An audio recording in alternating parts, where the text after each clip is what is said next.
नमस्कार, सीमाज वर्ल्ड मध्ये आपलं स्वागत आहे। आज आपण आपल्या किचन मध्ये एक अशी पारंपरिक आणि औषधी गुणधर्म असलेली भाजी पाहणार आहे, ती म्हणजे चिगळेची भाजी। ही भाजी सोलापूर साइडला रानात आढळते। अगदी कोणत्याही सीझन मध्ये ही उपलब्ध होते। शक्यतो बाजारात कमी प्रमाणात आढळते, त्यामुळे बऱ्याच जणींना जर मिळालीच तर ती कशी करायची हा प्रश्न असतो। मग आज आपण ही भाजी कशी करायची ते पाहणारच आहेत। यासोबतच ही भाजी कशी नीट करायची हे देखील दाखवणार आहे। भाजी करण्यापूर्वी हे बघू शकताय तुम्ही, याला अशी बारीक बारीक पानं आहेत आणि असे गुलाबी देठ आहेत आणि केसासारख्या मुळ्या असतात, त्या आपल्याला काढायच्या आहेत। ह्या बघा, केसासारख्या अशा त्याच्या मुळ्या असतात, ह्या काढून ही भाजी छान स्वच्छ पाण्याने धुवून घ्यायची आहे आणि चिरून घ्यायची आहे। चला तर मग रेसिपीला सुरुवात करूया। आता ही भाजी आपण पाण्याने धुवून अशी बारीक चिरून घेतले। याला लागणार आपलं घरगुतीच एकदम बेसिक साहित्य आहे आणि त्यातच याची चव खूप छान लागते। ही मुगाची डाळ घेतली, ती मी भिजवून घेतले। मुगाची, मटकीची किंवा हरभऱ्याची, या तिन्ही डाळीपैकी कोणतीही डाळ तुम्ही वापरू शकता। भाजी ज्या प्रमाणात आहे त्यानुसारच डाळ घ्यायची। शेंगदाण्याची कूट आहे भाजलेलं, हे फोडणीसाठी लसूण, जिरे आणि यासोबतच कांदा घेतलाय चिरून, तो देखील बारीक चिरून घेतलाय आणि तिखट मीठ लागणार आहे। आता आपण कढई गॅसवर ठेवले। पहिल्यांदा काय करायचं आहे, आपल्याला तेल घालून घ्यायचं आहे। या पारंपरिक रेसिपी आहेत। शक्यतो ह्या भाज्या आढळत नाहीत बाजारात वगैरे, पण याचे गुणधर्म खूप औषधी असल्यामुळे ए आणि सी जीवनसत्व असेल ते आपल्याला उपयुक्त आहे आणि ह्या भाजीतून ते मिळून जातं जर द्यायचं आहे। आता फोडणीसाठी जिरे टाकायचे आहेत आपल्याला। जिरे छान तडतडले की हा कांदा टाकून घ्यायचा आहे। कांदा चांगला भाजून घ्यायचा आहे। कांदा भाजत आला, प्रत्येक ठिकाणी ही भाजी वेगवेगळ्या पद्धतीने करतात।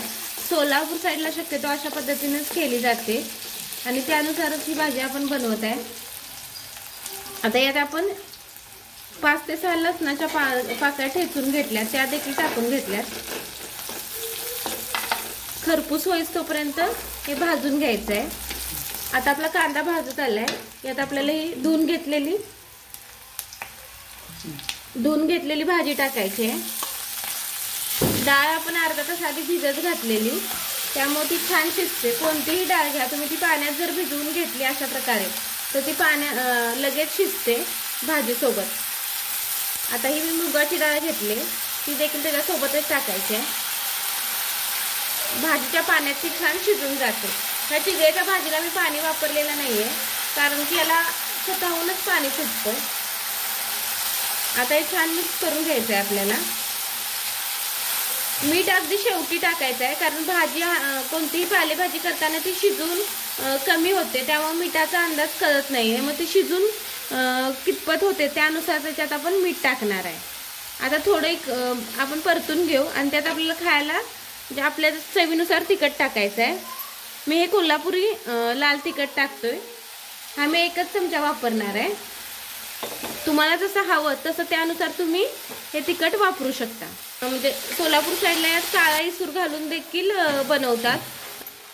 5 ते 10 मिनिटातच ही भाजी अगदी शिजते। आता यात आपण भाजलेलं शेंगदाण्याचं कूट घालणार आहे।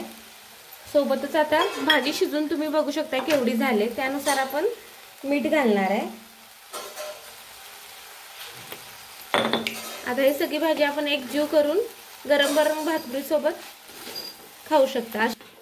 तुम्ही बघू शकता अशी ही लाल रंग भाजीला आलेला आहे आणि ह्याचे ते गुलाबी देठ आहे ते देखील आपल्याला शिजून असे लालसर झालेले दिसतात। चवीला एकदम छान लागते। भाकरी, चपाती सोबत खाऊ शकता। लहान मुलांना देखील खायला द्यायला ही भाजी उत्तम आहे। अशी ही चिगळेची भाजीची रेसिपी तुम्हाला कशी वाटली व तुमच्या भागात ही भाजीला काय म्हणतात व याची भाजी किंवा इतर कोणते पदार्थ बनवतात हे आम्हाला कमेंट करून सांगायला विसरू नका। अशाच नवनवीन रेसिपीसाठी सीमाज वर्ल्ड चॅनल सबस्क्राईब करायला विसरू नका।